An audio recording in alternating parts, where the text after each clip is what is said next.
Thank you Jesus. Hallelujah. Ya leo nataka niendelee na nimalizie somo ambalo tulilianza Jumapili iliyopita, na nilianza somo hili kama lengo au mwendelezo wa kile kilichokuwa kinaendelea katika conference yetu ya mwaka 2026, na nilizungumza sana kwa habari ya somo lenye kichwa kinachosema nini nifanye baada ya kuwa nimepokea neno la kinabii. Hebu mwambie jina yako, nini nifanye baada ya kuwa nimepokea neno la kinabii ili liweze kutimia. Kwa hiyo nini ufanye? Nini ufanye ili ukiwa umepokea neno la kinabii ili kuhakikisha au kusababisha neno la kinabii liweze kutokea. Maneno ya kinabii ni maneno ambayo ni matamshi ya Mungu ya kitu Mungu anataka kufanya katika maisha ya mtu. Neno la kinabii ni matamshi ya Mungu ya kitu Mungu anataka kufanya katika maisha ya mtu au katika dunia. Namba 2, neno la kinabii ni ahadi ambayo Mungu anaisema kwa mtu ya kitu ambacho Mungu anataka akifanye katika maisha ya mtu. Neno la kinabii ni ahadi ya kitu ambacho Mungu anataka kukifanya katika maisha ya mtu. Neno la kinabii ni udhihirisho wa kusudi la Mungu la kitu ambacho Mungu amekusudia akifanye katika ulimwengu huu. Neno la kinabii ni matamshi ya kimungu juu ya maisha ya mtu ya kile kitu Mungu anachotaka kukifanya katika maisha ya mtu. Namba 2 ni ahadi ya Mungu ya kitu Mungu anataka akifanye katika maisha ya mtu. Namba 3 ni udhihirisho wa kusudi la Mungu juu ya maisha ya mtu ya kile ambacho Mungu amemleta kwacho kufanya katika ulimwengu huu. Bwana Yesu asifiwe sana. Bwana asifiwe sana. Bwana Yesu asifiwe. Na kwa sababu hiyo ni muhimu sana ukaelewa, kama vile ambavyo wanasema mara nyingi sana, vitu huwa vinasababishwa kutokea. Kwa hiyo kuna nafasi ambayo ni lazima wewe ufanye, lakini kuna nafasi ambayo ni lazima Mungu afanye au ni sehemu ya Mungu. Kwa hiyo kuna sehemu ambayo Mungu lazima afanye, lakini kuna sehemu ambayo Mungu lazima afanye. Na nilisema kuna vitu kadhaa ambavyo baada ya kuwa umepokea sasa neno la kinabii ni lazima viwepo katika maisha yako ili kusababisha neno hilo liweze kutokea. Jambo la kwanza ambalo nilizungumza, nilisema unahitaji nini? Imani. Kwa hiyo ili neno la kinabii uliloambiwa liweze kutimia au kutimizwa katika maisha yako, unahitaji imani. Bwana asifiwe sana. Pasipo imani, Waebrania 11:6, haiwezekani kumpendeza Mungu au haiwezekani kufanyika kwa chochote kilichofanyika. Imani inahitajika ili kufanya kile ambacho Mungu amesema katika maisha. Kwa hiyo cha kwanza ninahitaji imani. Lakini pasipo imani haiwezekani kumpendeza Mungu, kwa maana mtu yeyote anayemwendea Mungu lazima aamini kwamba Mungu yupo na ya kwamba yeye Mungu atawapa thawabu wale wanaomwendea kwa kweli. Kwa hiyo lazima pawe na imani. Hakuna namna yote neno la kinabii ulilopewa litatimia bila imani. Jambo la pili, neno la unabii unapolipokea, ngoja niseme hivi au niliweka katika namna hii, Mungu anawajibika kutimiza neno lake tu. Chochote ambacho sio neno lake, Mungu hawajibiki kukitimiza. Kwa hiyo anachowajibika kutimiza ni neno lake tu. Kwa hiyo kuna wakati tunapokea maneno ya kinabii ambayo hayana uhusiano au hayajazungumzwa moja kwa moja katika neno la Mungu. Kwa mfano, Unaweza ukasikia kwamba Mungu anasema hivi, nataka nikuinue kama mfanyabiashara mkubwa. Sasa hili neno kukuinua kama mfanyabiashara mkubwa, inawezekana huna andiko ulilowahi kupewa. Kwa hiyo kazi yako baada ya kuwa umepokea neno la kinabii, jambo la pili ni lazima uhakikishe hilo neno la Mungu la unabii ulilopokea lina align, linaenda sambamba na neno la Mungu. Kwa hiyo lazima ulilete kwenye mstari wa neno la Mungu. Kwa hiyo kama umepokea chochote ambacho hakina neno nyuma yake, ni lazima jukumu lako wewe uanze kufanya utafiti katika Biblia wa kupata maandiko yatakaobeba unabii ulioupokea. Bwana asifiwe sana. Sababu nguvu ya maandiko au neno la Mungu nyuma ya unabii uliopokea ndio nguvu itakayosababisha unabii huo uweze kutimia. Kwa hiyo kama unabii uliopokea hauna the backing, hauna neno nyuma yake ambao unasukuma unabii huo unabii hauwezi ukatokea. Kwa mfano, nitakupa tu mfano mzuri. Maono haya unayaona ya kanisa la MTBC, hayajatoka hewani. Mwaka 93 nimewaambia watu asubuhi hapa, Mungu alinisemesha neno hili la Yeremia sura ya 1 na mstari wa 10. Ndio Mungu alinisemesha. Mungu akanisemesha. Na nimewatazamisha watu asubuhi ya leo Yeremia sura ya 1 mstari wa 10, kuwaambia hapa huduma ilipo sasa hivi hatujafika popote kwenye jumla na ukubwa wa maono Mungu alionipatia. Bwana Yesu asifiwe sana. Bwana asifiwe. Hiki unachokiona ni kisehemu kidogo tu. It is like an ice tip kwenye bahari. Yaani ni kadogo tu, kadogo ndio kameonekana katika jumla ya kile Mungu ametuita kufanya. Yeremia 1:10 anasema, tazama nimekuweka leo juu ya mataifa. Kwa hiyo huduma ya MTBC haijaitwa kwenye taifa, imeitwa juu ya mataifa. Haleluya. Sasa kwa muda mnajua tumekuwa tunafanya kazi tu hapa Tanzania, si ndio? Lakini sisi sio watu ambao huduma yetu inaishia Tanzania, na maono haya hayaishii Tanzania. Niliona watu wengi sana Bill alipokuja hapa, Bishop Bill, na akasema ya kwamba the minimum level tunapaswa kufanya ni level ya kitaifa. Ni kweli kabisa, kwa sababu Mungu ametusema sisi tumepewa kuwa beyond nations. Ukisoma katika Kiingereza anasema nimekupa neno kwa mataifa, nations. Anasema nimekuweka juu ya mataifa, sio juu ya taifa. Kwa hiyo Tanzania tutakuwepo, Kenya tutakuwepo, Uganda tutakuwepo, Afrika tutakuwepo, na nje ya Afrika tutakuwepo, kwa sababu that is the mandate. Kwa hiyo sitashangaa siku akija mtoto wa huduma hii anasema najisikia na Mungu ananisukuma kufungua kanisa Canada. Sitashangaa, wala sitaanza kupiga magoti niende sasa siku 20 za kumwomba Mungu tufungue kanisa Canada tusifungue. Huo muda sina, nilishapewa. Bwana Yesu asifiwe sana. Anasema tazama leo hii nimekuweka wapi? Juu ya mataifa. Alafu anasema juu ya falme. Sasa unajua ya kwamba katika taifa moja panaweza pakawa na falme nyingi.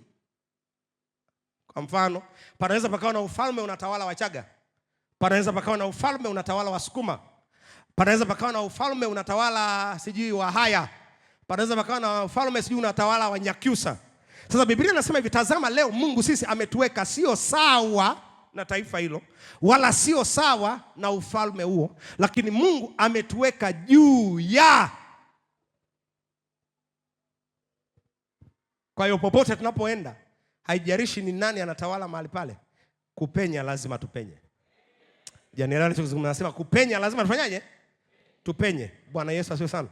Kwa hiyo tumeitwa kwa ajili ya mataifa, tumeitwa kwa ajili ya falme. Kazi tulizopewa ni 6. Wakati Mungu ananiita anipa kazi 6. Ya kwanza kung'oa, ya pili kubomoa, ya 3 kuharibu, ya 4 kuangamiza. Hizi zote zinashughulika na falme, zinashughulika na roho zinazotesa mataifa. Hizo 4 za kwanza. Alafu ya 5 na ya 6 tunajenga. Hizi zinahusika na establishment au uanzishaji wa ufalme wa Mungu kwenye mataifa, uanzishaji wa ufalme wa Mungu kwenye hizo falme, kwenye hizo jamii. Kwa hiyo tunajenga na tunapanda. Bwana asifiwe sana. Tunaanzisha kitu kipya. Tukibomoa hatupaachi vacant, hatupaachi wazi, tunapata wala. Bwana Yesu asifiwe sana. Ni kosa kupambana na roho kuziondoa mahali na ukapaacha mahali pale wazi. Ukipambana na roho za mahali, hakikisha umepajaza. Bwana Yesu asifiwe sana. Sasa hili neno nilipewa 93.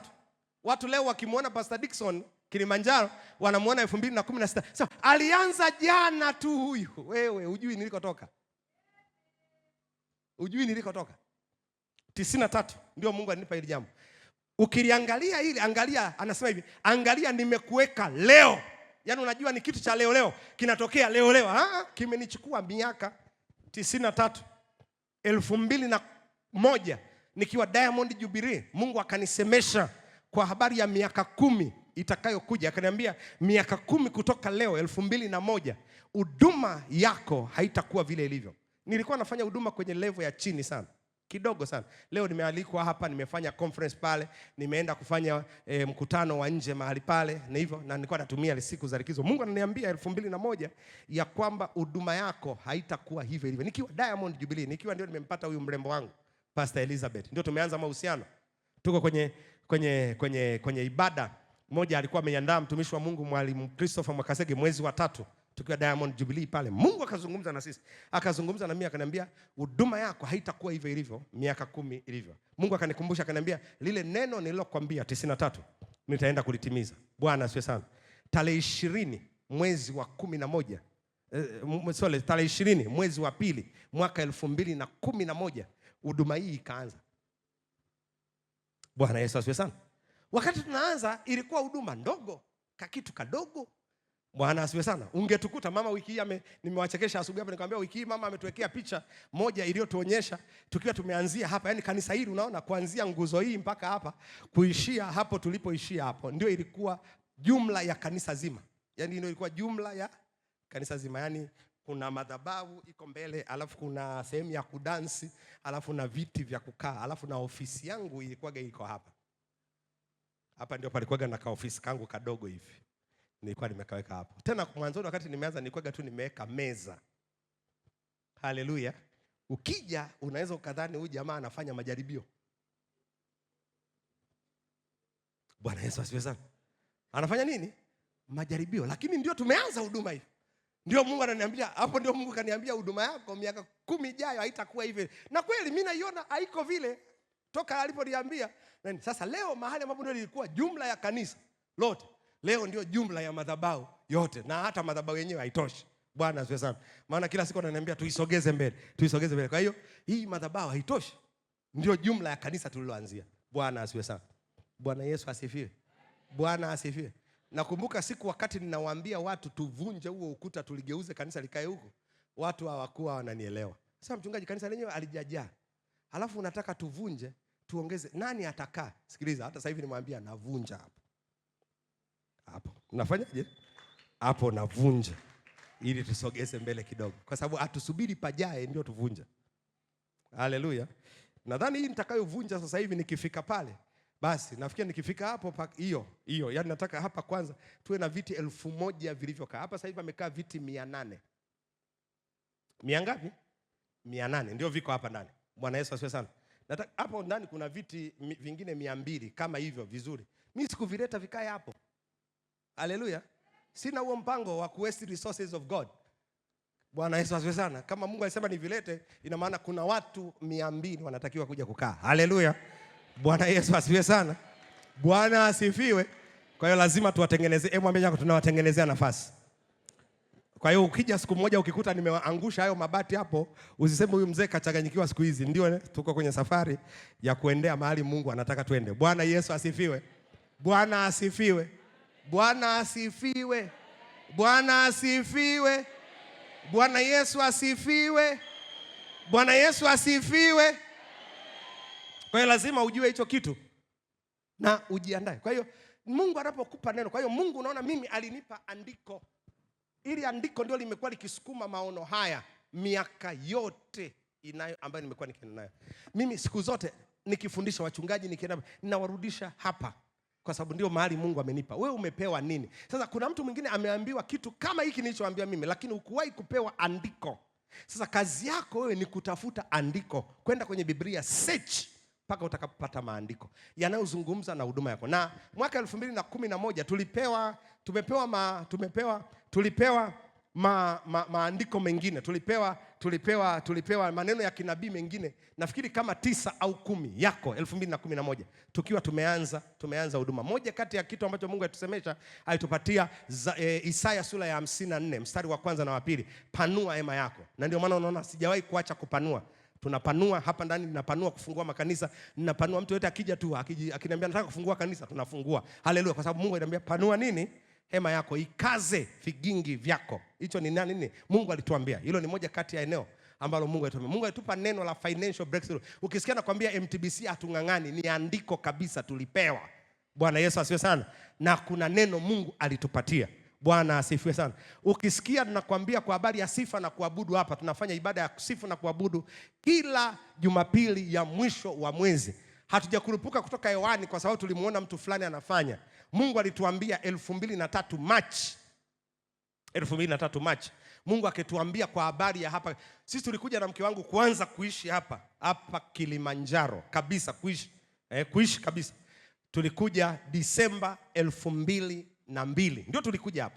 2003 wakati tumekuja Disemba ile 2002 nilianza kumuomba Mungu na kumtafuta Mungu. Mungu ndio akaanza kunieleza roho inayotawala Kilimanjaro. Na Mungu akanipa mkakati wa kushindana na roho inayotawala Kilimanjaro. Bwana asifiwe sana. Akaniambia roho iliyoko Kilimanjaro inatakiwa kudhibitiwa kwa maombi. Na ndio maana utaona huduma yetu inafanya kazi sana kwa maombi. Yaani hapa si kila wiki lazima tuombe. Muwe watatu, muwe wanne, muwe watano, tunaomba. Bwana asifiwe sana. Mimi ninapokuwa ninaomba zile siku za maombi, najua na roho nayo ipambana nayo. Najua ni roho ambayo haiwezi. Mungu akaniambia hizi roho haziwezi zikaachia watu. Kwa hiyo namna pekee ya kufanya hizi roho zilizoshika hapa, na hizi roho ambazo zinatesa mkoa wa Kilimanjaro, zinaua vitu vya watu, zinaua huduma zilizoko kwa watu, ni kwa sababu zimekuwa zikihudumiwa miaka na miaka. Zimekuwa zinahudumiwa. Kuna ibada zimekuwa zikiendelea ambazo zina service those altars. Zina service hizo madhabahu. Kwa hiyo Mungu akaniambia namna ya kuzishughulikia, inua roho ya maombi. Lakini akaniambia katika mazingira haya hamwezi mkaomba. Kwa hiyo ndio Mungu akaniletea ile Mambo ya Nyakati, wakati Suleimani anaweka kanisa wakfu le hekalu. Akasema waimbaji na wapiga vyombo walipokuwa katika roho moja, walipoinua sauti zao kwa roho moja, anasema utukufu wa Bwana ukashuka kiasi kwamba makuhani hawakuweza kuhudumu. Mungu akaniambia inahitajika kuinuka roho ya sifa ambayo itainua roho moja, ambapo waimbaji wataimba kwa roho moja, wakishikana pamoja na wapiga vyombo kwa roho moja.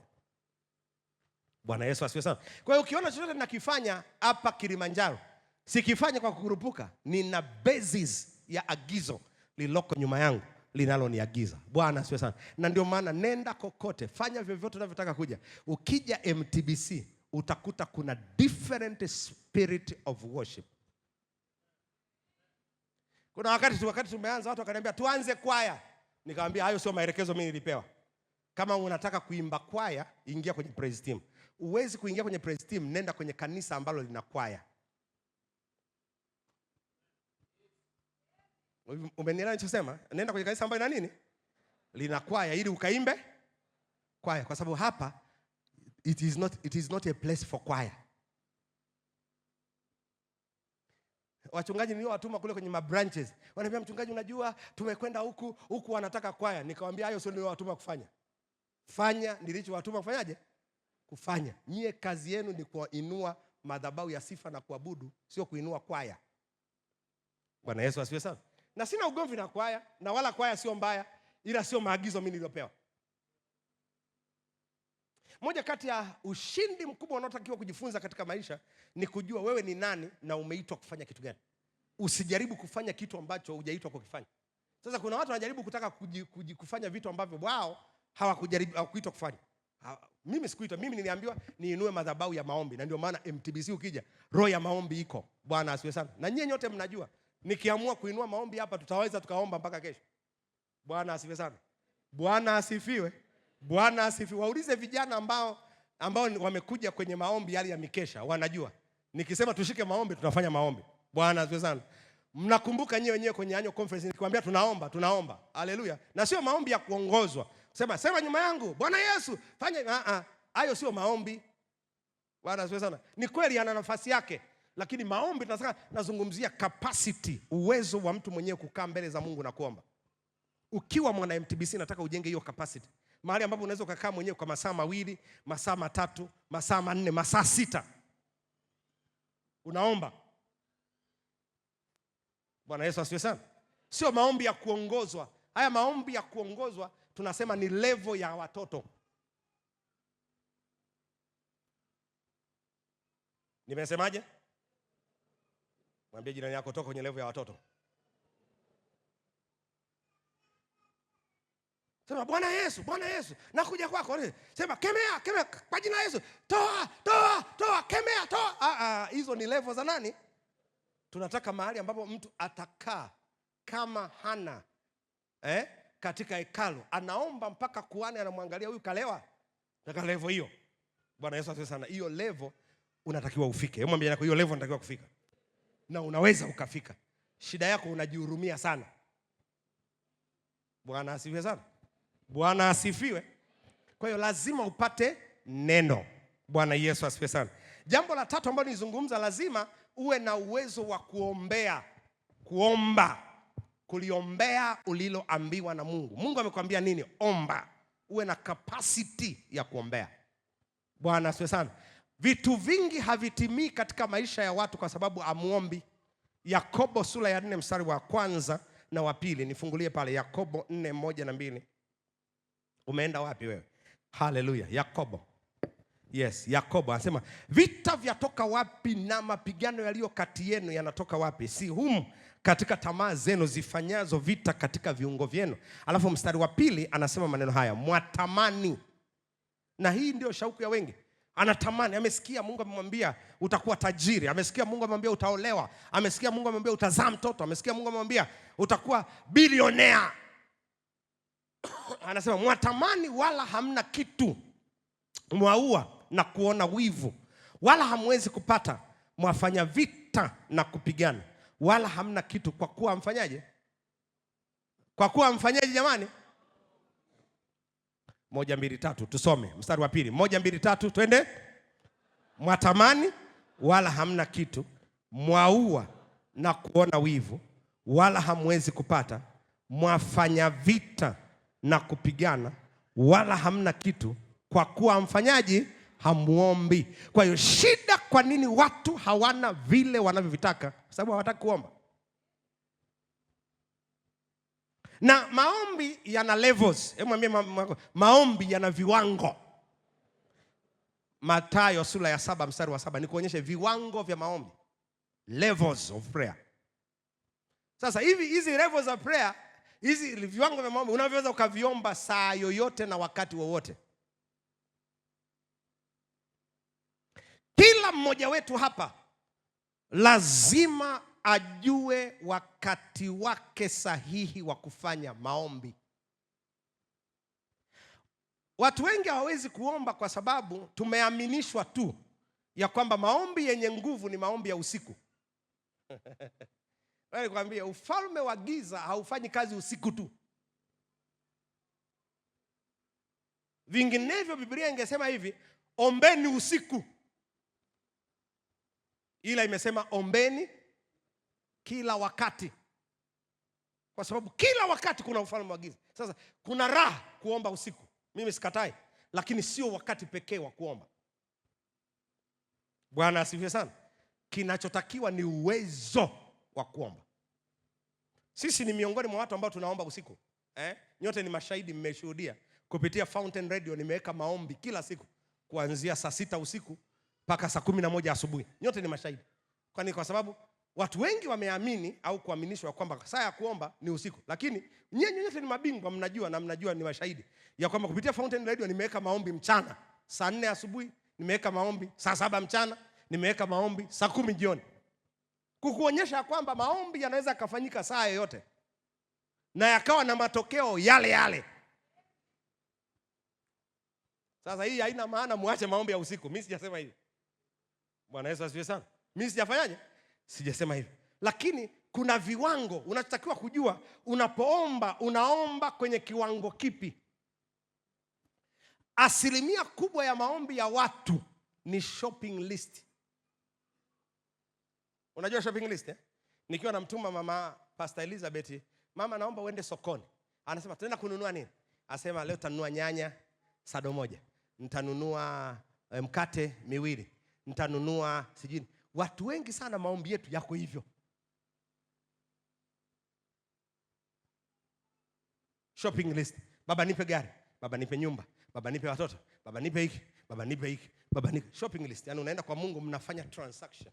Mabadilishano. Mungu nipe, Mungu nipe, Mungu nipe, Mungu nipe. Sawa? Mwambie jirani yako unatakiwa kuhama kiwango hicho.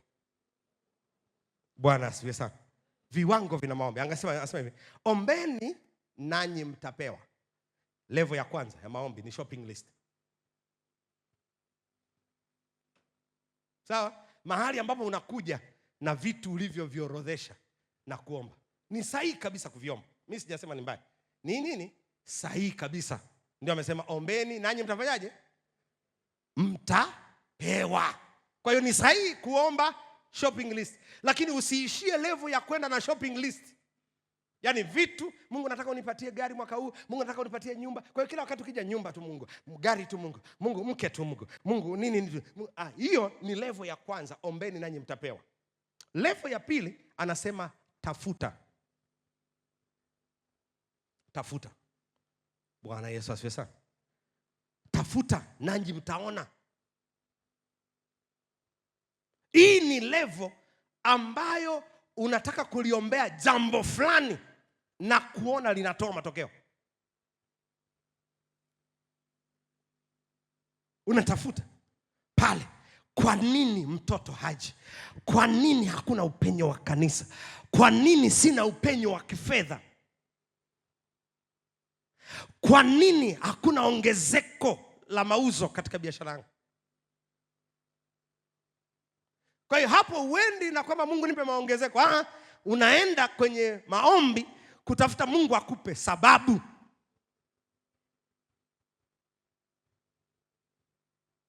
Bwana asifiwe sana. Sasa kuna wakati Mungu anakupa sababu. Tuseme anakuambia hivi, kuna pepo liko. Unaanza kulikemea, si ndio? Ukikemea, ulitegemea liondoke. Umekemea alitoke. Umekemea alitoke. Hapo unatakiwa kubadilisha gia kwenda kwenye level ya tatu ya kubisha. Hapo ndipo unasikia mtu anasema nimemgoja Bwana. Hapo ndipo pale wale wanasema ninaanza mfungo wa hili jambo mpaka mlango utokee. Kama hautoki mfungo hauishi.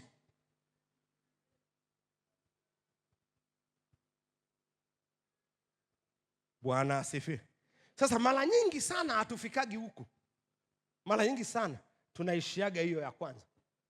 Na nikwambie kweli, asilimia karibia 90 au 95 ya maombi yetu yanaishiaga hiyo awamu ya kwanza. Level ya kwanza. Kwa hiyo lazima ukipewa neno la kinabii uanze kujifunza kuomba, na sio tu kuomba, uombe na kufunga. Uombe kwenye viwango hivi vya maombi. Mathayo mtakatifu sura ya 7 mstari wa 21 anazungumza maneno haya, anasema namna hii haiwezekani isipokuwa kwa kufunga na kuomba. Bwana asifiwe. Angalia mstari wa 20. 20 amezungumza vizuri sana. Amezungumza kitu hicho tukizungumzia pale mwanzoni. 20 anasemaje? Angalia pale. 17:20 anasemaje? Nifungulie pale. Anasema ndiposa 17. Mathayo mtakatifu 17:20. Yesu akawaambia kwa sababu ya upungufu wa imani. Mambo mengi hayatokei kwa sababu ya upungufu wa nini?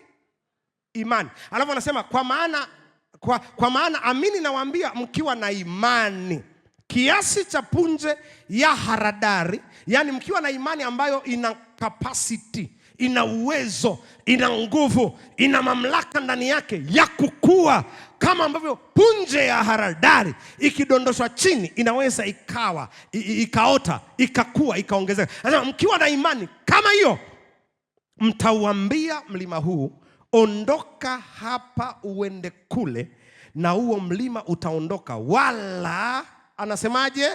1, 2, 3, wala halitakuwako neno lisilowezekana kwenu. Sasa nisikilize, hasemi wala halitakuwepo neno lisilowezekana kwa Mungu, hasemi hivyo. Kwa sababu kwa Mungu, Luka sura ya 1 mstari wa 37, mambo yote yanawezekana. Hapa anazungumzia kwetu sisi tukiwa na imani, hapata kuwa na lolote lisilowezekana. Ndio maana nikakwambia kutimizwa kwa unachokinani wewe unachokitaka panahitaji imani. Anaenda kiwango cha pili, usiame. Mstari wa 21 anasema, angalia pale 21. Lakini sasa nimejaribu na nikaona kuna jambo haliwezekani. Kwa nini linagoma kuwezekana? Ndio anasema, lakini namna hii ukiomba jambo likaona halitokei, endelea kuomba na kuomba na kuomba, bisha, tafuta, paka pale anaposema namna hii haiwezekani ila kwa kusali na kufunga. Kwa hiyo ni muhimu sana kufunga.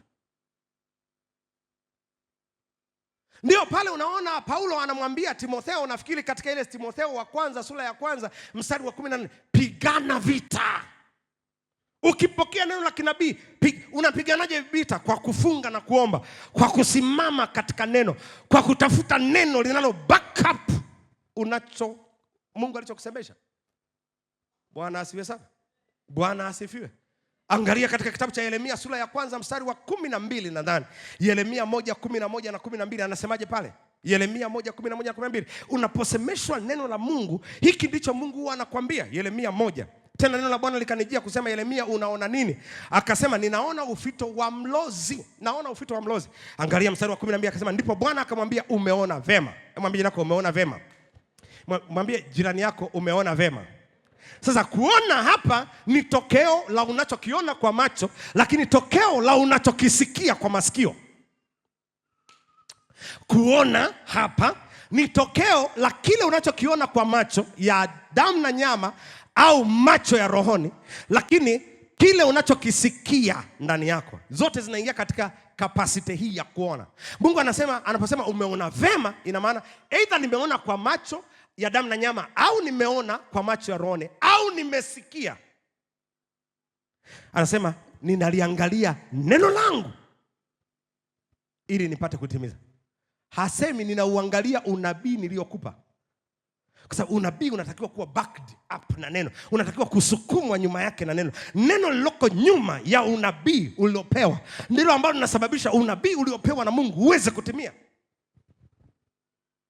Bwana Yesu asifiwe. Bwana asifiwe. Umesemeshwa nini na Mungu? Pata neno. Unajua mimi nimeambiwa mwaka huu nitaolewa. Fine. Neno gani linakusukuma nyuma kuingia katika ndoa?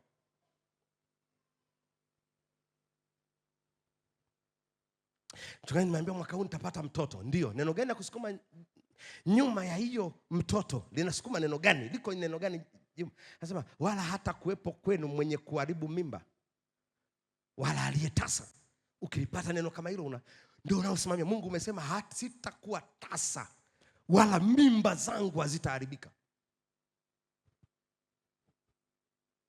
Mchungaji, nimepata neno langu, Mungu anaenda kuifanikisha biashara gani? Neno gani kakwambia nyuma yako? Hilo umesikia kwamba nitaifanikisha biashara yako. Ingia kwenye maandiko, tafuta neno itakalosema. Na ukiwa faithful kwenye maombi na kumwomba Mungu, Mungu tu atayafungua macho yako, utalipata hili neno. Utaisikia sauti inasema neno niyo hili. Ukisimama na hilo neno itakufungulia mlango ambao hukuwahi kufunguliwa. Kwa hiyo omba, lakini funga. Usiishie kusikia tu. Nimeambiwa milango yetu ya kimataifa imefunguka. Kwa hiyo unakaa tu hapo unasubiri milango ya kimataifa ifunguke. Ngoja niingie kwenye Facebook sasa, niingie na kwenye social media, nianze kutafuta marafiki ambao watatufungulia. Mungu hajasema hivyo. Mwambie yako Mungu hajasema hivyo. Mungu hajasema uanze kutafuta marafiki kwenye social pages watakao kufungulia milango. In fact, moja kati ya vitu unatakiwa kuwa makini sana ni sasa hivi. Milango ikifunguka ni lazima uwe tayari kupiga magoti na kuomba. Mlango umefunguka, ni wako au ni wa mwingine? Kwa sababu kabla Isaka ajaja huwa anatangulia Ishmael. Usijawahi sahau hiyo. Kabla Isaka ajaja huwa anatangulia nani?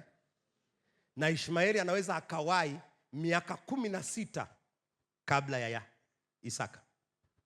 Kwa na mwingine anaweza kati ya Isaka na Ishmael panaweza pakawa na mwendo mrefu. Sio kila mlango mzuri unaofunguka mbele yako ni mlango ambao unatakiwa kuuchukua. Nimesemaje? Sio kila mlango mzuri unaofunguka mbele yako ni mlango ambao unatakiwa kuuchukua. Many people, watu wengi sana wameenda katika milango isiyokuwa, na especially milango inayofunguka kwa wepesi sana. Kwa makini sana. Muulize, ni wako Mungu? Bwana asifiwe. Bwana asifiwe. Kwa jambo la 3, omba. Nimesema funga. Jambo la 4 nikasema jifunze kutii ulichoambiwa. Umeambiwa nini? Baraka za Mungu ni baraka ambazo zina agizo. Nisitumie neno sharti maana linakauka kasi, si ndio? Nisiseme zenye masharti. Ni neno ambalo linaagiza. Nilimwambia mimi sio mtaalamu wa Kiingereza, lakini kuna ile mnasema if and then, si ndio? Ikiwa utafanya hiki na hiki, Mungu atafanya hiki na hiki, si ndio? Yaani kuna agizo nyuma yake. Baraka za Mungu ziko hivyo. Ibrahimu anawaambia toka katika nchi ya baba yako na mama yako uende mpaka nchi nitakayokuambia, alafu kule nitakubariki. Kwa hiyo baraka haiwezi ikaja mpaka umetoka kwanza. Kumbukumbu la Torati 28:1-2 anasema ikiwa utasikiliza kwa bidii kutunza haya ni kuelekezayo hivi leo, ndipo baraka hizi zitakapokujia. Kwa hiyo ili baraka zije lazima uwe tayari kwanza kusikia, kutunza, kufanya akuagizayo hivi leo. Kama huko tayari kusikia, kutunza, kufanya akuagizayo, baraka utazisikia kwenye bomba. Sasa wengi wetu wa Kristo, wengi wetu watakatifu wa Mungu, tukipewa maneno ya unabii huwa tunalala. Go deeper baba, go deep. Tunataka tukutafuta go deeper, alafu hayatokei. Kila siku go deeper. Kuna kitu. There is something we are missing.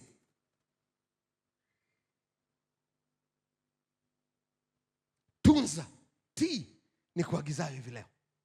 Bwana asifiwe sana. Bwana asifiwe sana. Kasome katika Biblia utaona kila mtu ambaye Mungu alitaka kumbariki alimpa kwanza agizo la kutimiza. Fanya hiki. Fanya hiki. Tenda hiki. Tenda hiki. Yule mtu alipotenda kile alichoambiwa na Mungu kiliweza kutimia. Hauko tayari kufanya ulichoambiwa, hakiwezi kufanya. Alafu nikasema jambo la 5, unahitaji maandalizi, preparation. Kiwango cha maandalizi unayofanya kinaamua umbali wa mahali unapotaka kwenda. Wewe unataka kuwa mke wa mtu, hujui hata kupika. Nimesemaje? Wadada, nimesemaje? Unataka kuwa mke wa mtu, hujui hata kupika. Tengeneza orodha ya vyakula kama 10 hivi ambavyo unaweza ukampikia mume wako na ukavipika the best. Alafu tafuta ndoa. Mwambie jirani yako acha kuvuruga na kukoroga. Nimesemaje? Wadada, nimesemaje? Bwana asifiwe. Jua kuna vyakula uwezi kwenye African culture uwezi ukaacha kuto kujua kuvipika. 1, ugali. Nimesemaje? Lazima ujue kupika ugali. Namba 2, wali. Nimesemaje? Namba 3, nyama. Ndizi huku kwa Wachaga na Machalali. Lazima ujue maharage. Lazima makande, mboga za majani, pilau uwezi ukaacha. Yaani uwezi ukataka kuolewa ujue kupika pilau. Chapati. dagaa. Wewe hujui kupika hivi vyote, alafu unataka kwenda kumlisha mtu wa watu nini? Ndio kama baby, unajua sijapika huku, ukija pita pale kwa Kasongo, chukua chips mayai ulete. Hayo sio maisha. Bwana asifiwe. Unajua baby, mimi nachokaga sana. Umepika maharage ya wiki 3, umeweka kwenye friji. Pa! Ukitoa tu dakika 5 kwenye microwave, chapo, umemwekea mwanamume wa watu. Haiendi hivyo. Mwambie jina lako haiendi hivyo. Nimesemaje? Haiendi hivyo.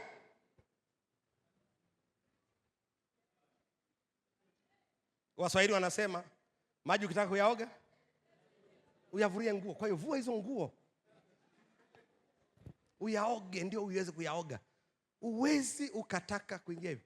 Kaka, wewe unataka kuoa au uko tayari kuhudumia, usiingie kwenye matatizo. Usijipe haya matatizo. Nimesemaje?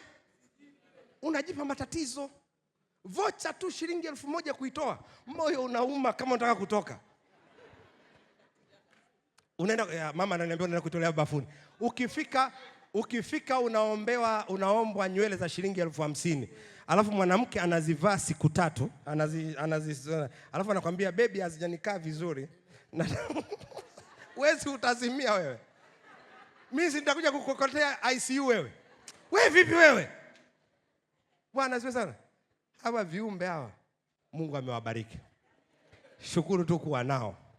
Bwana Yesu asifiwe sana. Ila wanaweza wakakutenda jambo utaamini. Bwana Yesu asifiwe sana. Bwana asifiwe. Yaani mama anaweza akafika kwenye kabati hapo akaangalia nguo zake akasema sina nguo ya kuvaa Jumapili hii. Alafu mimi nikihesabu naona 5, 10, 15, 20. Alafu mtu anakuambia sina nguo ya kufanyaje? Sasa ni wewe. Utamwambia hii vipi? Hii si nafaa tu hivi. Utaisikia kila siku mtakuja kanisani mmenuniana hivi. Haya matatizo usiingie. Nimesemaje? Haya matatizo usijiingize. Ni bora uwe towashi. Haya matatizo usijiingize. Bwana asifiwe sana. Umenunua sukari yako, unajua ni sukari ya mwezi 1 kilo. Una watoto, unakuja kukuta mtoto pale alikuwa anacheza nayo kaondoka na nusu kilo kaimwaga yote chini. Ndio imemwagika. Anafa baba sukari imeisha. Alafu unanuna. Wewe hayo matatizo usijiingize. Kama hauko tayari kilo ya sukari umeinunua leo, kesho anakuambia imeisha na unajisikia amani. Imefanyaje? Imeisha. Yaani ukishasikia umekereka, jua umeingia kwenye vita ambavyo sio vyako. Bwana asifiwe sana. Bwana asifiwe sana. Ndio maana wakaitwa wanaume, sio wavulana. Usioe wakati bado ni mvulana.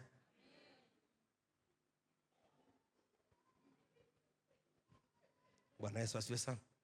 Bwana asifiwe. Bwana asifiwe. Fanya maandalizi. Neno linahitaji la kinabii ukilipokea upate maandalizi. Leo mtu kasikia tu neno, wewe ni mtumishi wa Mungu, kesho ameinuka, sasa mimi naenda kufungua kanisa. Haiendi hivyo. Haiendi hivyo. At the point of your lifting, katika majira na saa ya kuinuliwa kwako, watu watataka kujua baba yako ni nani. Sijawahi sahau hiyo. Kila kuinuliwa, sio kwenye huduma tu. Hata binti unataka kuinuliwa, kuingia kwenye ndoa. At that point wataka kujua baba yako ni nani. Ndio tuje tulipe mahali. Mahali hazilipwagi huko njiani. Mahali zinalipwa kwa baba nyumbani kwenu. Kwenu ni wapi? Maandalizi. Mwambie yako maandalizi. Fanya maandalizi. Jijenge capacity. Jijenge uwezo. Jijenge jua thamani yako katika hatua unayotaka kuiendea. Bwana Yesu asifiwe sana. Mimi nikiwatazama ninyi hapa sio ukubwa wa kanisa ambalo Mungu kanisemesha mimi nichunge. Hii hapa mimi nikiwatazama naona ni kama 1 ya 20 ya kanisa ambalo mimi nalichunga. In fact hata sasa hivi, yani kanisa ambalo mimi nalichunga Nyie ni kama moja ya 10 hivi au moja ya 20 hivi ya kanisa ninalolichunga mimi. Mimi nina washirika wengine hawako hapa. Hivi unanielewa ninachozungumza? Lazima ujue, lazima utengeneze capacity ya watu ambao ya mahali unapojiandae kwa watu ambao Mungu anataka kupeleka. Umejiandaje kukabiliana na kile ambacho Mungu amekupeleka, amekuandalia kwenda kwacho? Bwana Yesu asifiwe sana. Watu wengi sana miujiza yao inakuja bila maandalizi. Hakuna mama huwa anapakata mtoto ambaye hakujiandaa kwaye. Una hata kanga ya kumshikia mtoto. Ukifungua kanga za kina mama hapa, kila mama ana kanga ndani. Ukiona dada yote alikuwa anatembea hana hata pochi. Kaka niwaambie mkitaka kuoa dada alikuwa anatembea hana hata pochi. Alafu ghafla dada anaanza kubeba pochi. Ni dalili tosha huyu kahama usichana kaingia katika kundi la watu ambao wako tayari kuolewa na kuwa wanawake na kina mama nyumbani. Bwana Yesu asifiwe sana. Visichana ndio vinatembea bila pochi. Na kwenye pochi utakuta kuna simu tu. Mama yeyote ambaye yuko tayari kuwa mama, utakuta angalau na kitambaa kipana hivi au ana leso fulani au ana kanga hivi. Anajua sana wakati wote mambo yanaweza yakachafuka, yakaharibika. Kwa hiyo lazima niwe na kitu cha kujisitiri. Mama huyo. Bwana Yesu asifiwe sana. Bwana ameshajiandaa, amejiandaa, ana maandalizi. Wewe unaomba uinulie kazi ofisini kwenu, shule utaki kuongeza, elimu utaki kuongeza. Utakuwaje bosi hauna elimu? Wanakuambia hata andika barua. Barua ukiletewa ulioiandika wewe unaangalia haina kichwa, haina miguu. Alafu unataka kuwa bosi. Utatuandikia nini ofisini? Unaambiwa hata haya tengeneza proposal. Bwana asifiwe sana. Wewe watu sikiliza, ukiwa na neno la kinabii uwe na proposal, mapendekezo ya namna ya kufanya hicho Mungu alichokuambia kufanya. Mchungaji umeitoa wapi? Muangalie Yusufu. Yusufu yuko gerezani, anajua kabisa mimi natakiwa kuwa mfalme. Wakati mfalme anasema anatafsiri ndoto ya mfalme, anamwambia mfalme utafute mtu mwenye hekima, mtu atakayefanya nini na kila kitu. Yaani Yusufu alikuwa anatoa proposal, anajua hakuna mtu atakompete na hii proposal. Shida yako umetengenezea kazi wengine, kazi ambazo wewe huwezi kuzifanya. Alafu unashangaa ofisi ikiwa inatafuta mtu wa kufanya ile kazi, wakikuangalia una hizo sifa. Kwa hiyo anatafuta mtu mwingine wakaje. Sema hii kazi mimi ndio niliandika, hii paper nimeandika, hii andika sana. Una capacity. Tengeneza capacity yako. Mwambie jirani yako tengeneza capacity yako.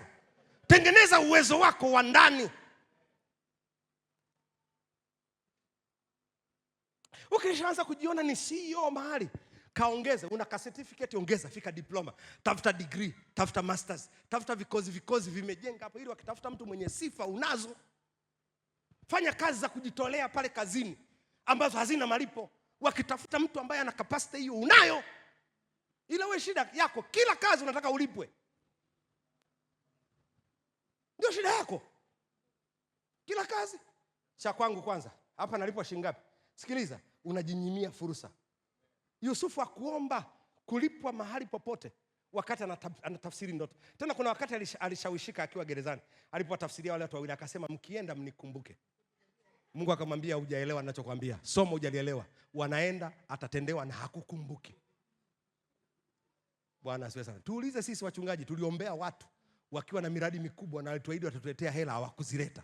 Mungu anataka kutoe hapo kwanza ili usiwategemee wao kama chanzo cha mapato. Jifunze kumtegemea Mungu. Macho yako kiangalia kwa Mungu, Mungu anawaleta. Mungu anakuletea. Shida yako unaombea hii nyumba iuzwe, unajua hii nyumba ikiuzwa fungu la 10 wataniletea. Toka hapo, ondoa macho hapo. Bwana asifiwe sana. Toka hapo, walete wasilete, acha wapotelee mbali. Mungu anajua namna ya kusustain maisha yako. Oh hallelujah. Preparation. Your heart must grow beyond your human capacity. Moyo wako lazima ukue zaidi ya yale ambayo yamekuzunguka yenye matamanio na shauku zako. Usiongoze na mwili. Shida mnaongozwa na mishikaki. Miili yenu inawaongoza. Fika mahali uanze kutembea nje ya mshikaki wako. Huo mwili usikuendeshe.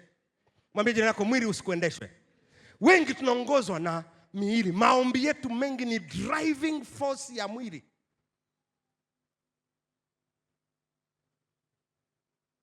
Maandalizi. Bwana asifiwe sana. Sasa hayo nilifundisha wiki iliyopita. Naomba nimalizie sasa ya leo. Jambo la 6. Jambo la 6. Umepewa neno la kinabii. namna gani au nini ufanye ili hilo neno la kinabii litimizwe. Chunga maneno. Chunga maneno unayojisemea. Bwana asifiwe. Mimi huwa nashangaa.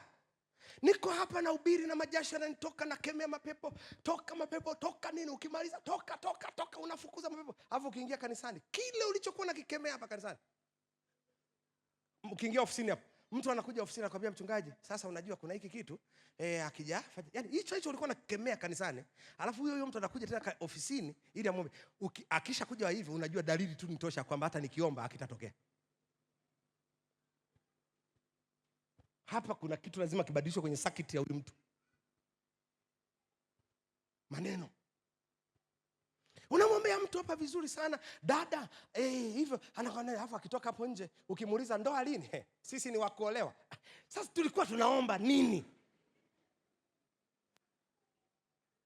Umesikia hayo maneno Yaani umemwambia vizuri na umetoka na majasho, umekemea na mapovu yametoka na kila kitu umefuta na midomo yote, alafu ukitoka pale nasema sisi ni wakuolewa. Sasa tulikuwa tunaomba kitu gani? Bwana asifiwe. Bwana asifiwe. Bwana asifiwe. Chunga maneno.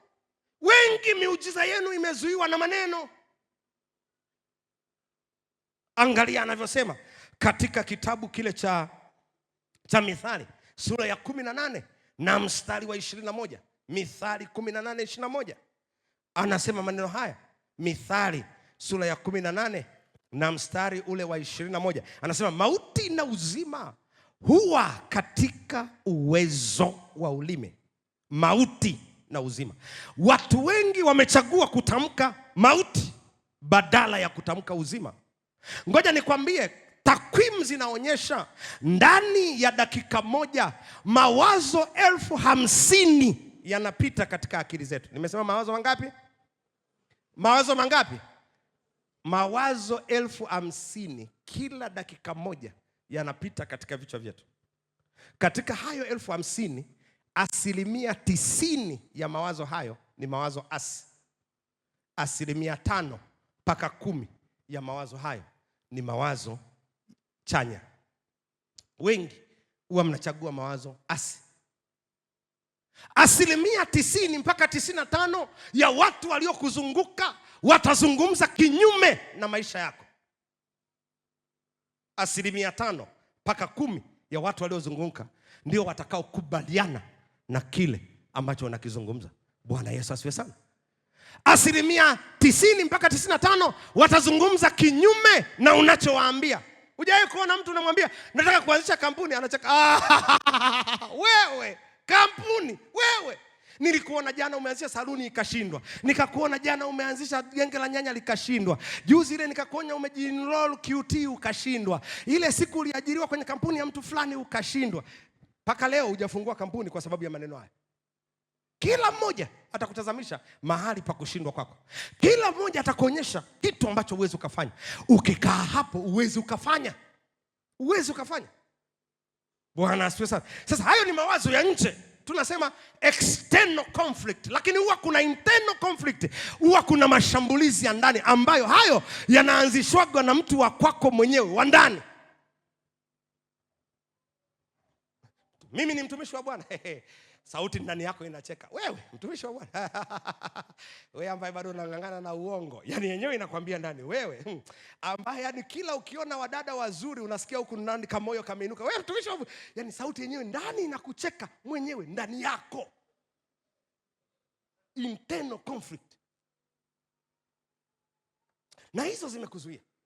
Kwa hiyo kutoka katika wingi wa hayo uliyojaza ndani ya moyo wako, kinywa kinazungumza, moyo unazungumza, maneno yanatoka, na wengi mmeshindwa kwenda mbali na maneno ya Mungu yameshindwa kutimia kwenu kwa sababu maneno hasi umezungumza, kinywa kimezungumza mauti. Anasema uzima na mauti uko katika nguvu ya ulimi wako. Alafu anasema na hao wanaoupenda ulimi, wanaozungumza uzima wanakula matunda yake, na wale wanaozungumza mauti wanapokea matunda ya mauti.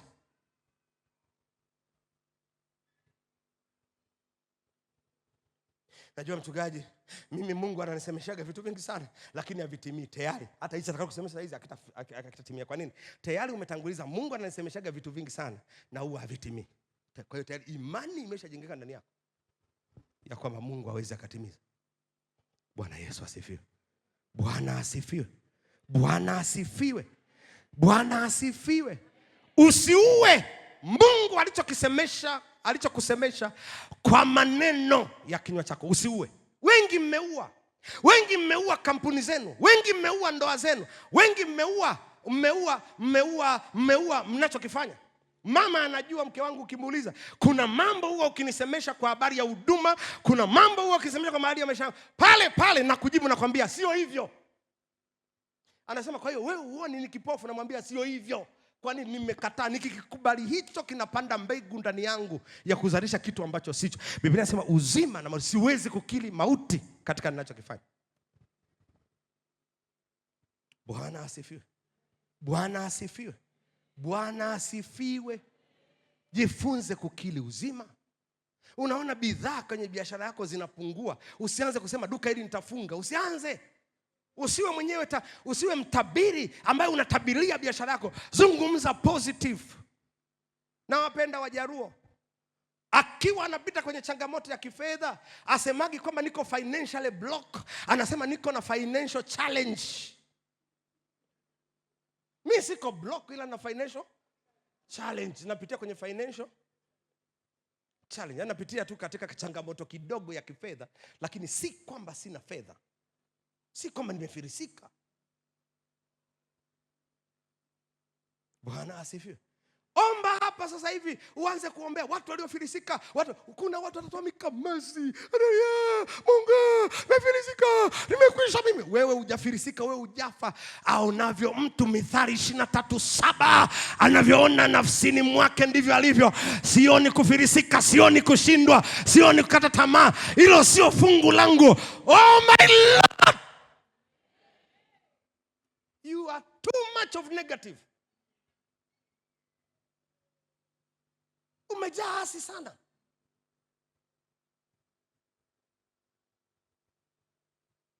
Bwana asifiwe. Shetani anakuambia siku hizi umepoa kiroho. Halafu na wewe umekubali tu, nimepoa kiroho. Mwambie unielewi. Naambia sasa shetani, nataka nikudhihirishia kwamba mimi sijapoa kiroho. Halafu nasema nakupa wiki moja nitakudhihirishia. Halafu unaanza Jumatatu ukiomba. Unasema nimeanza saa ya kuomba, nimeanza kuomba saa 4, nimefika saa 5. Nilisoma neno saa 3 asubuhi mpaka saa 3:30. Unafanya Jumatatu, Jumanne, afu Jumamosi unakuja, shetani njoo. Ulisema nimepoa kiroho. Hii rekodi inasemaje? You cannot judge me kwa siku moja. Janielewa. Nasema uwezi ukaijaji biashara yako inakufa kwa mauzo ya siku moja. Tengeneza data za kupeleka kwa Mungu. Tengeneza data za kumshinda shetani. Mueleze kwa fact. Unasema biashara yangu inakufa, jana nimeuza 200,000, juzi niliuza 500,000, siku ile niliuza 1,000,000. Ndani ya huu mwezi huu nimeuza 20,000,000. Unasemaje biashara yangu inakufa? Ni kweli nina madeni, ni kweli nina marejesho, ni kweli sina bidhaa hapa dukani, lakini biashara haifi. These are two things, ni vitu viwili tofauti. Maneno, kama mjina yako maneno. Umefungwa kwa maneno ya kinywa chako.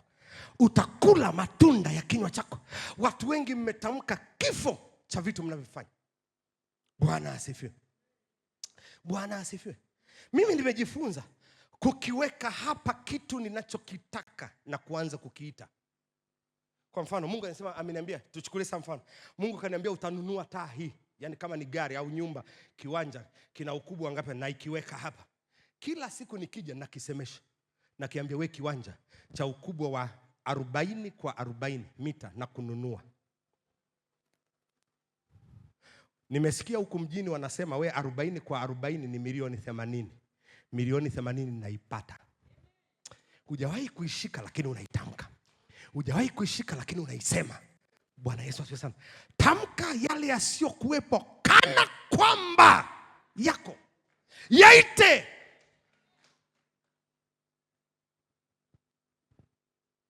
Bwana Yesu asifiwe sana. Bwana asifiwe. Mama, una rekodi za hospitali, wamekupima, wamekwambia mayai yameisha, huwezi ukazaa. Mwambie sawa, haya nipeni vyeti. Peleka hivyo vyeti kwenye madhabahu yako ya maombi. Kila siku viwekee pale mikono, vitamkie. Sema wewe vyeti, haya majibu sio yangu. Hizi ni taarifa za daktari mmoja. Tunafikia siku alikuwa amekula maharage sana na labda alikunywa na soda za kutosha. Kwa hiyo Mungu, ninatamka katika jina la Yesu Kristo, haya majibu sio ya kwangu.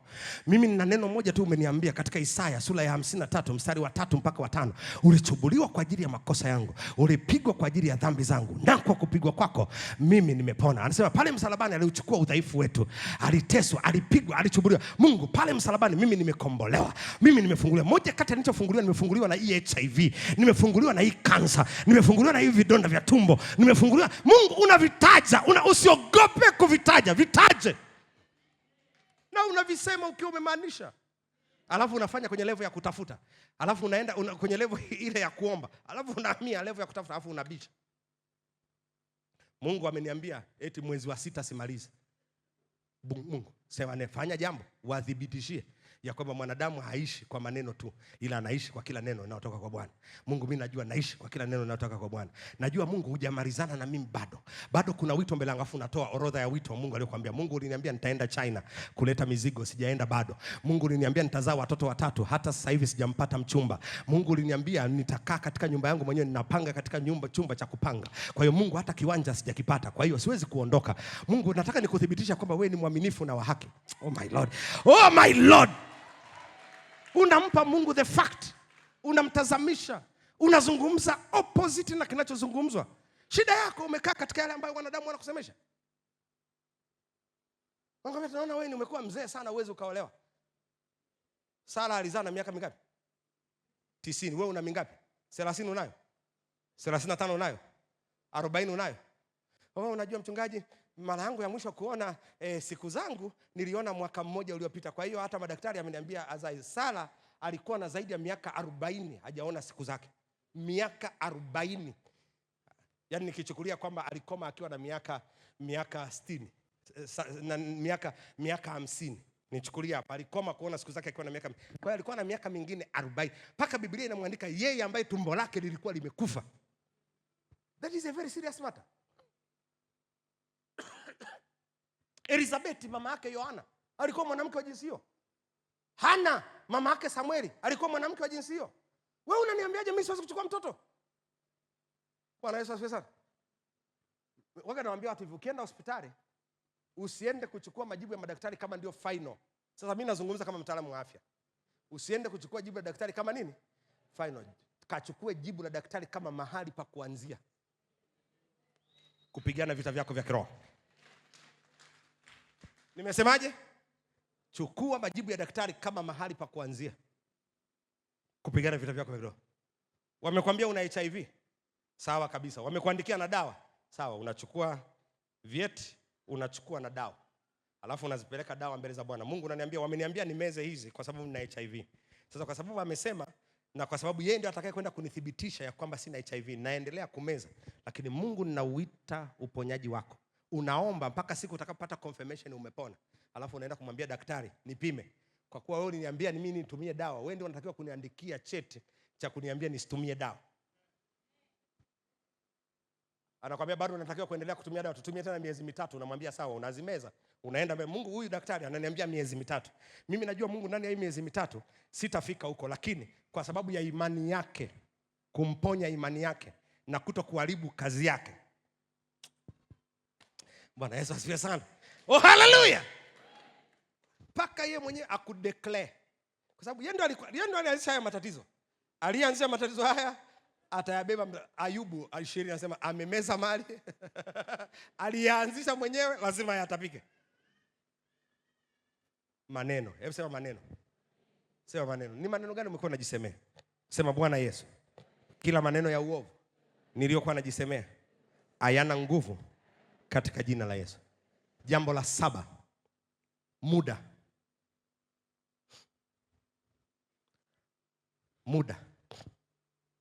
Nitajumlisha la 7 na la 8. Muda na uvumilivu. Andika tu muda na uvumilivu. Shida, tunaishi katika kizazi ambacho kinataka kila kitu sasa hivi. Ujumbe mfupi wa maneno umetoka sasa hivi umefika Marekani. Email imeandikwa sasa hivi imefika Marekani. Chakula dakika 5 kimepikwa tunakila kwa microwave. Sijui chips za dakika 5 dakika. Haya yametuvuruga. Neno la Mungu ni kwa majira na wakati ambao Mungu amekusudia. Angalia kitabu cha Mhubiri sura ya 3 mstari wa 11, alafu tutarudi mstari wa kwanza. Angalia pale. Mhubiri sura ya 3 mstari wa 11. Mhubiri 3:11 anasemaje? 3:11 anasema hivi: kila kitu amekifanya kizuri. Kwa nini? Kwa wakati wake. Kila kitu ni kizuri kwa wakati wake. Kwa hiyo hata ulichoambiwa kina wakati wake. Angalia Mhubiri 3:1. Kila ulichoambiwa kina majira yake. Anasema 3:1 hapo. Kwa kila jambo kuna nini jamani? Kuna majira yake na wakati kwa kila kusudi. Neno kusudi hapo ni neno la Mungu. Kwa kila utabiri, katika kila unabii, katika kila ulichoambiwa kina kusudi, kina majira yake. Ukiambiwa mtoto Victor uwezo ukampata ukatunga mimba leo na mtoto akazaliwa leo. Ukitunga mtoto mimba leo, mtoto atazaliwa baada ya miezi 9. Ukijaribu kumtoa akiwa na miezi 4, huyo mtoto tunasema anaitwa njiti. Uwezekano wa kustahimili ni mdogo, atakufa. Akifika hata miezi 7, uwezekano wa kustahimili ni mdogo. Tena akiwa na miezi 8, madaktari wanajua afadhali mtoto azaliwe akiwa na miezi 7 kuliko 8. Akizaliwa na miezi 8 ndio majanga kabisa. Huyu hawezi akaishi. Mtoto anataka miezi 9, ndio tunasema mtoto amekomaa, amepata kilo za kutosha, ana ubongo umekomaa vya kutosha, mwili umekomaa vya kutosha, anaweza akazaliwa na akastahimili changamoto tulizonazo katika ulimwengu. Watu wengi sana hapa mmesababisha miujiza yenu itokee nje ya wakati. Chochote unachokipata nje ya wakati unatumia nguvu kubwa sana kukitegemeza. Anything that you get outside time you use or you spend a lot of energy and effort to sustain it. Ndio maana tulipokuambia usubiri mme akuoe, wewe ukasema nitaenda kupata mimba. Sawa, kwa sababu tokeo la mume kumpata ni mimba, uzae mtoto. Umezaa mtoto nje ya ndoa. Umezaa mtoto bila mwanamume wa kwako wa kukuoa. Umezaa na libaba la watu. Huyo mtoto utamlea kwa shida. Mungu hakukusudia mtoto wako alelewe kwa shida, alikusudia alelewe vizuri, apewe matunzo yote ya baba. Ila wewe kwa sababu hukutaka kuvumilia. Kweli umezalisha mtoto, lakini unatumia effort kubwa kumsustain. Ofisi hiyo uliomba kazi, ukapewa, lakini ulilala na boss.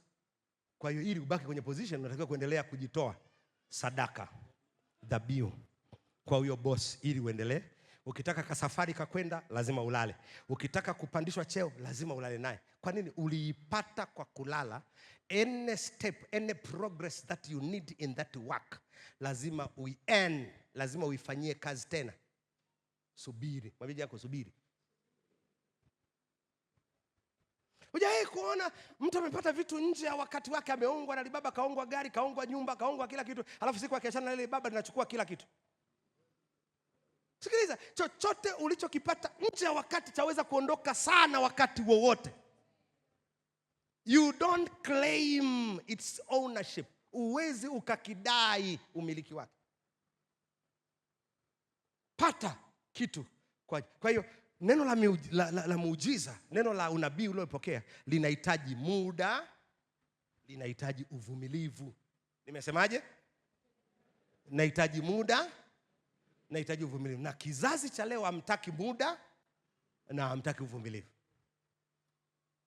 Huyu mchungaji hana upako, ameniombea mwaka jana kuhusiana na haya maisha yangu kuinuka, lakini maisha yangu hajainuka. Na kuuliza una miaka mingapi? 30. Mbona hujainuka miaka yote 30? Ila mwaka jana na mwaka huu tu. Wewe ujiulizi tu.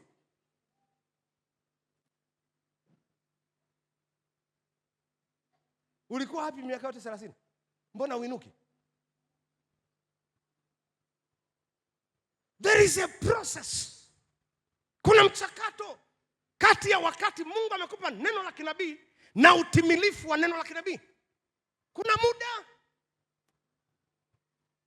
Sasa wewe utaki kufanya huo muda, alafu unategemea kwamba Mungu atakusaidia. Haiendi hivyo.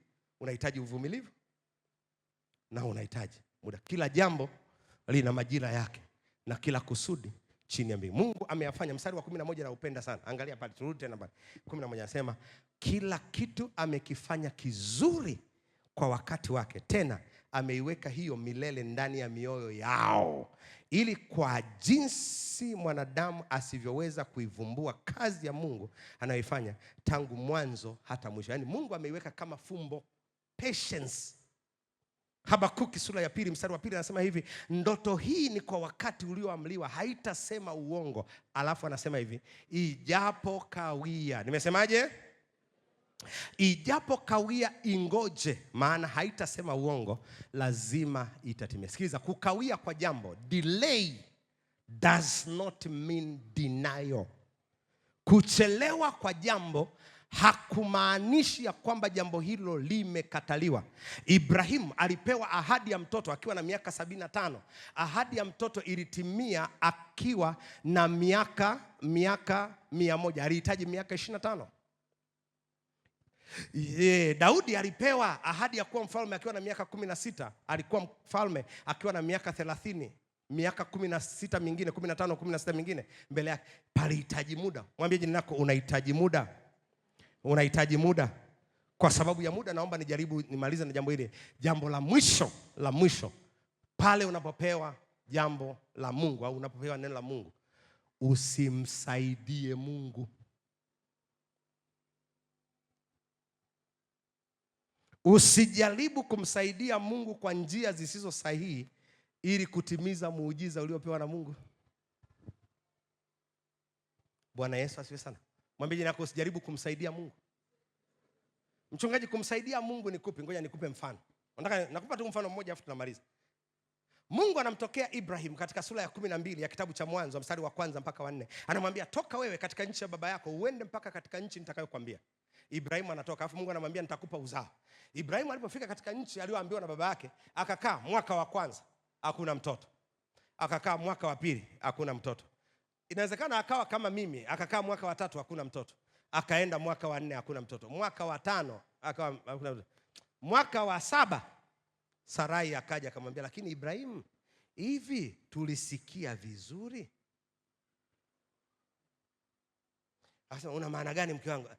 Hizi habari za mtoto hizi. Si unaona mimi naendelea kuwa mzee? Na wewe unaendelea kuwa babu. Ibrahim, mimi siku zangu zimeisha.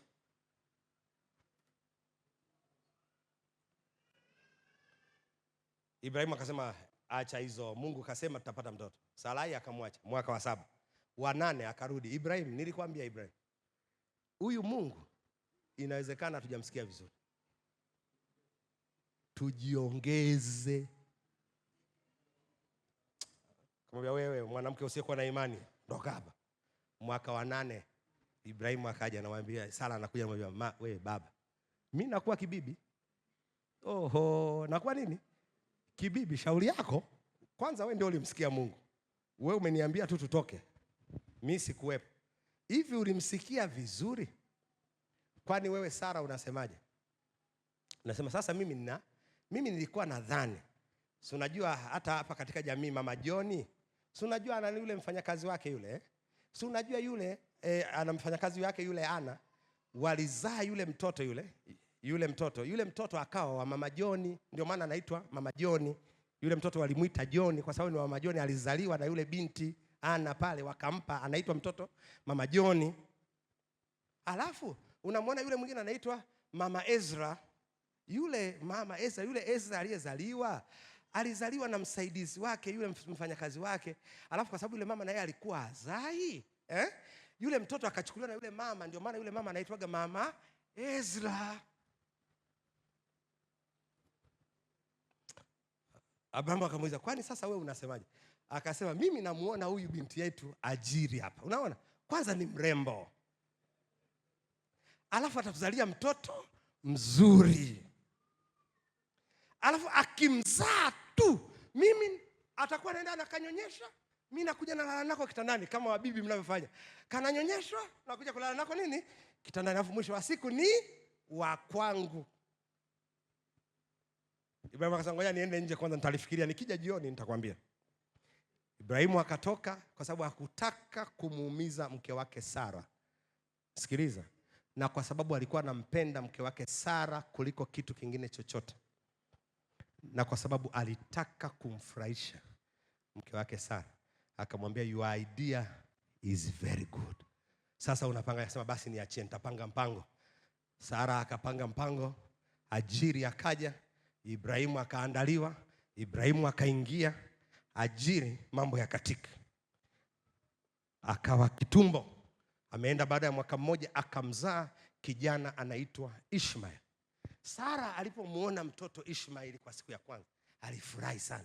Akachukua, nyonyesha, nipe katoto kangu. Nyonyesha, nipe katoto kangu. Katoto kakakua siku ya kwanza, ya pili, mwaka wa kwanza, hebu fikisha miaka 2. Ibrahim, Sara, Hajiri akaanza maneno yake. Sasa unajua tena mama, hili ni mama kwanza nakaa nalo likorofi, alafu alizai. Maneno yakamfikia Sara, yakamuumiza moyo, akasema huyu mtoto simtaki. Kwa hiyo vita vikaanza hapo. Ukaenda mwaka wa 8, miaka 16 baadaye ndio Mungu anamleta Isaka. Isaka na Ishmael walipishana miaka 16.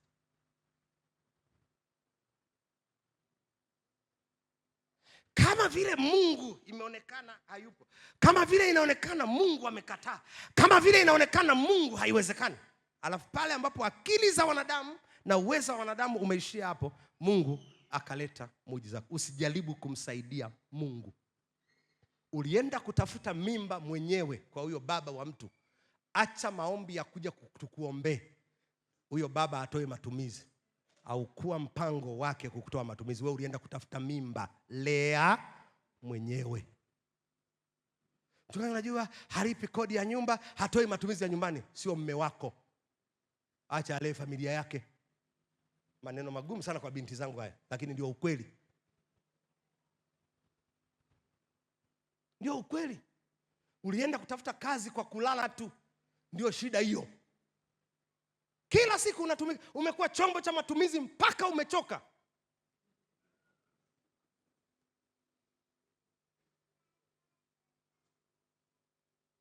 Mchungaji, omba huyu bosi aondoke. Wewe ndio unataka kuondoka.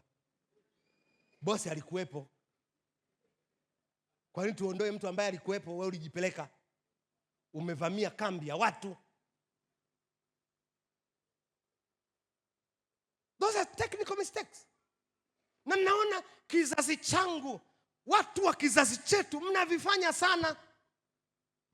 Binti unamzuia, unamwambia huyu binti punguza munkari wa kuolewa. Anapotea kanisani wiki 2, mwezi, miezi 2, mitatu, huyo akirudi kawa meneja. Huduma yetu inaitwa Mission to a Broken Community, uwezi kufukuza. Huduma kuelekea roho zilizovunjika. Unamwambia iliyovunjika kaa. Mungu akubariki sana, umeshavunjika. Kaa tu hapo. Unalea na baba analea, mchungaji anakuombea, unapata safe delivery. Matunzo ya mtoto sasa hapo inabidi tuanze kumwamini Mungu tena. Kile unachokikwepa leo utatakiwa huo mtihani utakiwa kuurudia pale mbele. Msimsaidie Mungu. Mwambie jirani yako usimsaidie Mungu. Watu wengi sana mnajaribu kumsaidia Mungu, acheni kumsaidia Mungu. Unakumbuka ile story mama, wakati sanduku la agano linaingia katika nchi ya Israel. Wakati nimebeba kwenye gari, linaenda hivi, likataka kuanguka hivi. Nani akafanyaje? Yule Uza akarishika hivi anataka kusaidia. Mungu alifanyaje? Fyekelea mbali. Mungu hahitaji msaada wako. Neno la unabii ulilopewa halihitaji msaada wako. Linahitaji tu uandae moyo. Linahitaji tu ufanye maombi. Maombi hayamlazimishi Mungu. Maombi hayamsukumi Mungu. Maombi hayamsababishi Mungu kufanya. Kufunga kwako hakumsababishi Mungu awaishe alichokifanya. Kufunga kwako kuna kusaidia wewe. Kuna utengeneza moyo wako. Kuna kupa ujasiri wa kuendelea kusubiri. Kuna kupa uwezo wa kuendelea kukaa mbele za Bwana na kumsubiri Mungu afanye kwa majira yake. Nini umesikia mbele za Bwana katika siku ya leo? Unaweza ukasimama pale ulipo na ukainua sauti yako ukamwambia Bwana nitembelee, Mungu nisaidie. Mwambie Bwana nitembelee, Mungu nisaidie. Mungu saidia ndani yangu. Saidia. Hivyo ndio unaomba. Mwambie jirani yako acha kunong'ona. Mwambie acha kunong'ona. Mwambie acha kunong'ona.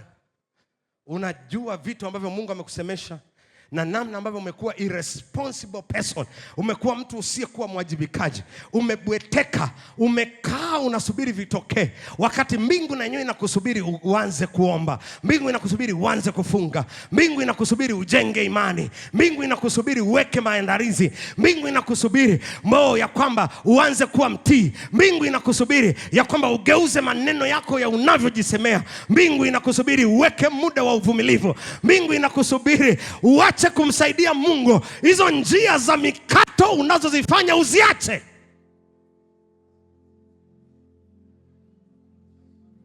Baba, asante katika jina la Yesu. Asante Bwana kwa haya ambayo umeyazungumza. Wasaidie watoto wangu hawa. Najua wengi wao wako katika mahali ambapo Mungu wanakuamini kwa mambo mengi makubwa ambayo umeyasema katika maisha yao. Kuna mtu Mungu umemwambia kwa habari ya kampuni ya kimataifa. Kuna mtu Mungu umemwambia kwa habari ya ndoa. Kuna mtu Mungu umemwambia kwa habari ya huduma. Kuna mtu Mungu umemwambia kwa habari ya milango ya kimataifa unayoifungua. Kuna mtu Mungu umemsemesha kwa habari ya umbali unaotaka kumpeleka, lakini Mungu amekuwa hafanyi chochote. Amesema namsubiri tu Mungu. Baba, msukume katika bonde la kuomba, msukume katika bonde la kukutafuta. Umesema katika Yeremia sura ya 23 na mstari wa 23, kama wangeliketi katika baraza yangu ndipo wangelitoka na kitu cha kukusikizisha.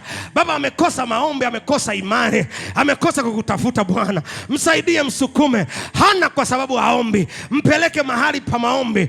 Umesema katika kitabu cha Yoeli sura ya 3 na mstari wa 14 ya kwamba maelfu kwa maelfu wameketi katika bonde la kukata maneno. Maana yake wamekaa mahali ambapo wanasemezana na wewe Bwana, wanazungumza na wewe Bwana. Mlete mahali ambapo utazungumza naye. Umesema nitambembeleza na kumleta mahali nitakaposema naye. Mbembeleze Bwana, mlete mahali utakaposema naye. Sema naye kwa habari ya ndoa hiyo, sema naye kwa habari ya kazi hiyo, sema naye kwa habari ya maisha hayo. Mungu, mwambie aondoke katika uzembe aliyoko, mwambie aondoke katika kujihurumia aliyoko. Baba, msukume, mtazamishe mahali unataka umpeleke Bwana, katika jina la Yesu Kristo, katika jina la Yesu Kristo. Inua hasira ndani yake, inua shauku ndani yake, inua moyo, inua msukumo, inua shauku ndani yake, inua Baba, inua uweza ndani yake, inua Bwana.